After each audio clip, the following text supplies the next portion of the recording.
Welcome to this explainer. You'd probably think that after centuries of relentless exploration by treasure hunters and Egyptologists, every single grain of sand on the Giza Plateau has been turned over, right? Well, what if I told you that a massive, game-changing secret might still be sitting there, completely undiscovered, literally right under our noses? Okay, let's dive into this, because trust me, we aren't talking about ancient myths or some wild internet speculation today.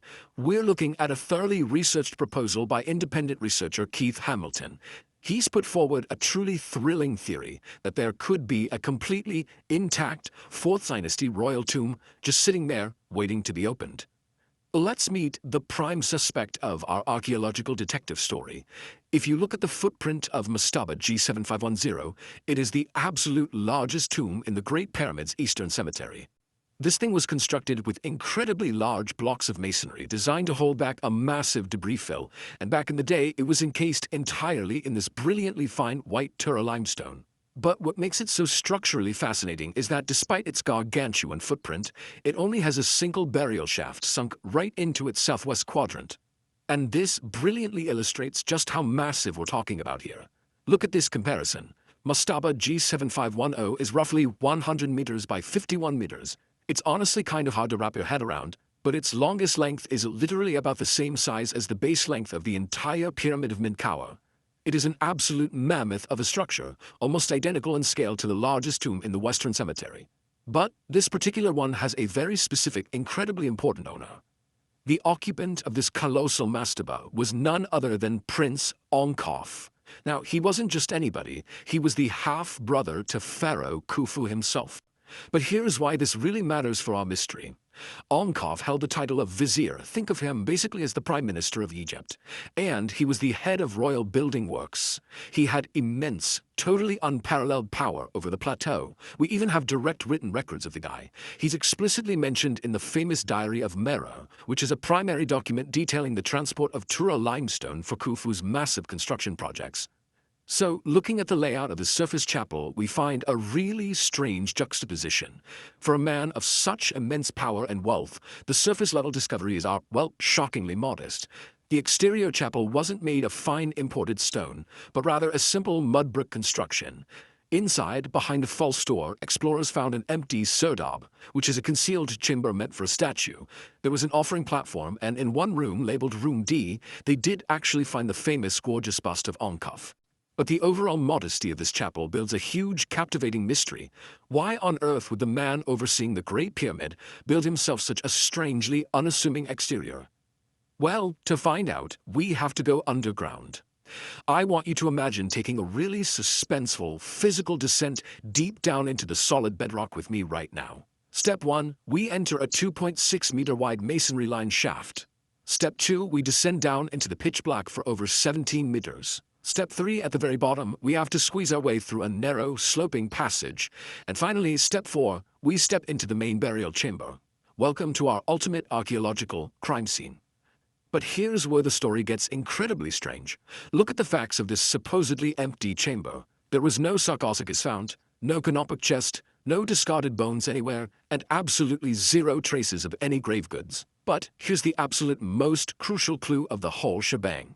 Surviving masonry set in plaster was still in place, partially blocking the exit of the chamber. Now think about that.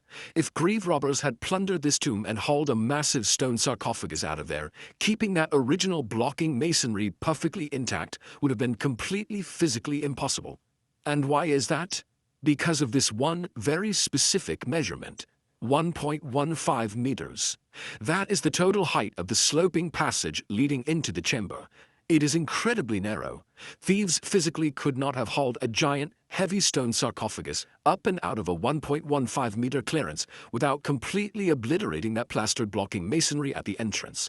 It means a traditional robbery, where heavy goods were dragged out, just doesn't fit the physical evidence we're looking at. Furthermore, take a look at the condition of the room itself. The walls of this main chamber look like they're still completely under construction.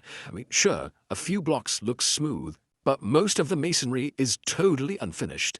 It's a poorly dressed chamber that seems completely unfit for the vizier of Egypt. Think about it. This is the very man who literally oversaw all royal building works on the Giza Plateau. You'd think the guy who oversaw the Great Pyramid would hire a better contractor for his own eternal resting place, right? It makes absolutely no logical sense that his own burial chamber was left as a jagged, unfinished cave. It is highly, highly suspicious. So the crucial point is summarized beautifully by this quote from Keith Hamilton. It is feasible that a coffin chamber may still exist beyond the southern wall.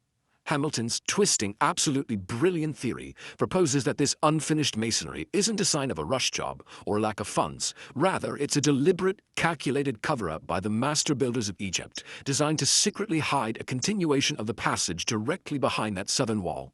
Let's look at the historical precedent to prove this isn't just some wild guess. When we compare Ankh-Hof's Mastaba G7510 to a neighboring double Mastaba G7130, a fascinating pattern emerges. We know for an absolute fact that in G7130, Egyptian architects actively used a rough, unfinished main chamber specifically as a decoy. Behind the unfinished southern wall of that main chamber, they successfully hid a blocked-off, perfectly intact sarcophagus room. This decoy tactic was a known, proven strategy on the plateau, used to thwart grave robbers. Let's see how this builds our case for Ankh-Hof. The unfinished stone lining we see beginning to take shape on the southern wall of Ankh-Hof's main chamber perfectly matches the decoy pattern found over in G7130. Because we know robbers couldn't have pulled a massive sarcophagus out of there, and because there are no bones or broken grave goods left behind to suggest it was looted, Hamilton believes this stone lining is actively concealing the true entrance. If Hamilton is right, it means Prince Ankh-Hof, the grand architect of Giza, might still be sitting completely untouched right behind those stones. We are talking about potentially the greatest Egyptological discovery of our lifetimes. Which brings us to the ultimate question we're left with today. What would a simple, non-invasive scan of that southern wall reveal right now? The technology already exists. Ground-penetrating radar, or mugography, could easily look right through that masonry without moving a single stone. An untouched 4th dynasty royal burial chamber belonging to one of the most powerful men in ancient Egypt could be waiting mere inches away.